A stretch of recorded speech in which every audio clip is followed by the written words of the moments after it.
Hello everyone, and a very happy new year to you. Bringing you the Mannequin of the Month video for January 2021 today, of course.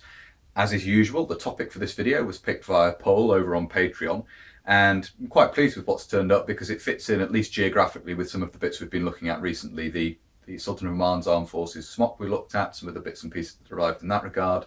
We're again looking at events, forces from the southern tip of the Arabian Peninsula, Aden as was. And we'll talk a little bit about the background behind this. Obviously, this is to represent a British soldier in Aden in 1967, essentially on public order duties.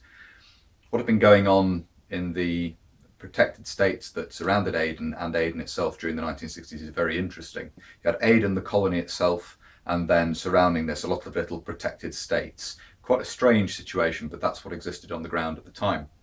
And the British had planned for eventual withdrawal. In the course of the 1960s, it was decided that militarily the base at Aden would no longer be necessary, that British involvement in the Gulf from a military standpoint was not going to be a priority going forward. The base was surplus to requirements.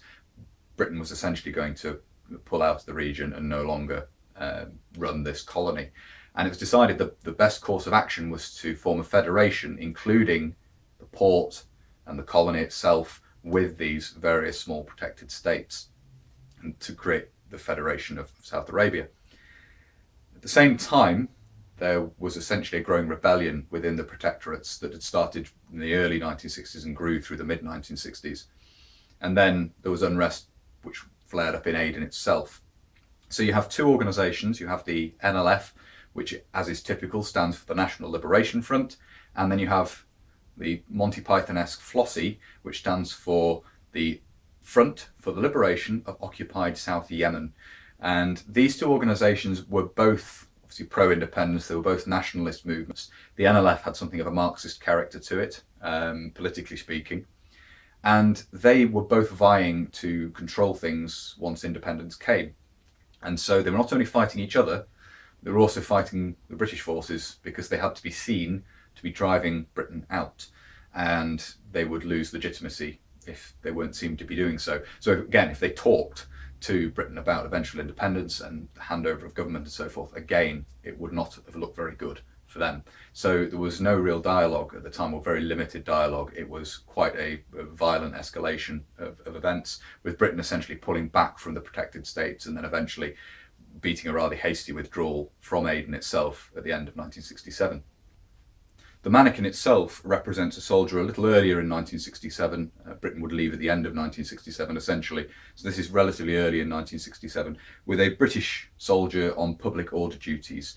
And you'll notice that, uniform aside, the belt kit and so forth is actually very similar to that used in Northern Ireland in the early stages of Operation Banner, with British troops on public order duties. If you compare to some of my previous videos, I've looked at that. The belt kit is very, very similar. Obviously, it is a similar time period as well, the late 1960s through into the early 1970s. So we'll start at the top as we normally do and work down.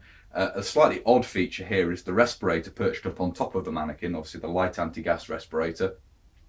These are, certainly in the reference photos used for this, in some instances actually worn up on the head, ready to be pulled down if necessary, if obviously anti-riot agents were being used.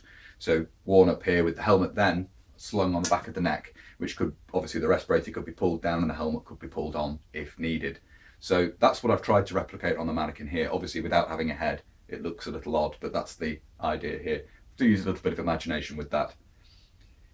So we'll talk more about the helmet as we move this round, because it's not shown very clearly here, but we'll be able to talk about it as I move the Mannequin round. Moving down, the uniform itself consists of the 1950 pattern Airtex bush jacket, or cellular bush jacket, and drill trousers in khaki, obviously for desert or arid use. The same uniform, of course, was also made in jungle green for use in the tropics and the jungle, in a jungle environment. So fairly standard from the 1960s from that point of view, of the desert version of Britain's tropical uniform of the time.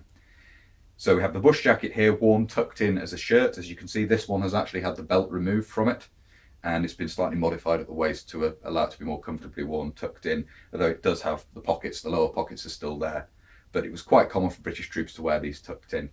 And the trousers, of course, feature the crossover belt, discussed in previous videos, a button fly, very simple. We have one leg pocket round here.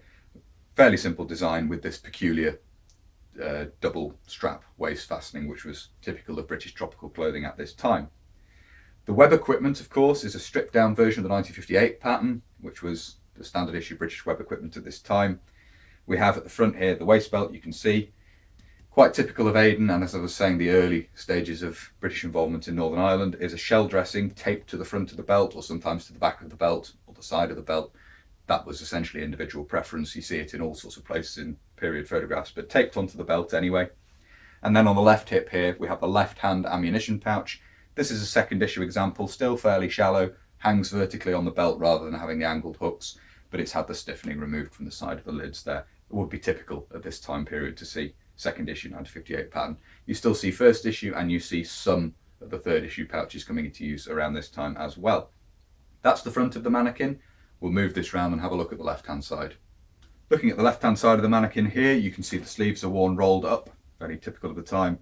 You can see the ammunition pouch, a little more detail there. We do have bayonet loops on the side here. The bayonet is not being carried in this instance. And then we can see a little bit more detail of the trousers here. You can see the leg pocket down here on the side of the leg.